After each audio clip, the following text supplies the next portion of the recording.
Guess who else is visiting West Asia right now?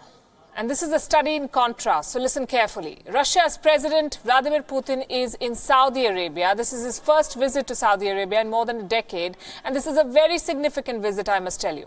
On the agenda are two key issues. A, diffusing rising tensions in the Gulf, and B, sealing key agreements to control the crude oil market. Mr. Putin has raised expectations. He's hailed Russia's relationship with Saudi Arabia, and this is most interesting. Remember, Saudi Arabia is traditionally America's ally.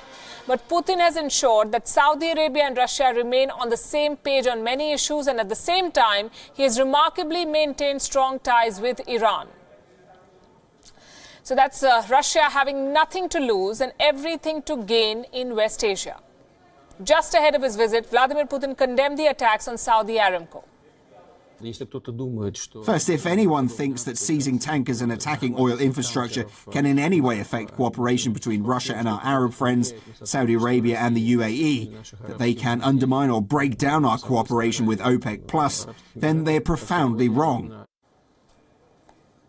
Saudi Arabia and Iran have been at loggerheads for ages. Arab supremacy, Shia-Sunni rivalry, control of the oil market. They have too many issues to settle. Yet, if there's one leader who is best poised to broker peace between these two, it is Vladimir Putin. Here's what he's doing right now. One, he's seeking control of the oil market. Remember, Russia is not a member of the OPEC, but it has a big say in deciding how much oil should be produced and how it should be priced. Now, the current production deal will expire next year, the OPEC deal. Vladimir Putin is visiting to have a say in the new deal. He wants to control the oil market. Two, Putin has weapons to sell, missiles for Saudi defense. That's Russia's proposal.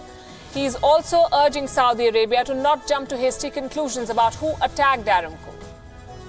Three, Putin will discuss the Syrian crisis. Russia and Iran support Syrian President Assad. Saudi Arabia supports the opposition. Russia wants to rope in Saudi Arabia and try to find a political settlement, a solution to the Syrian crisis.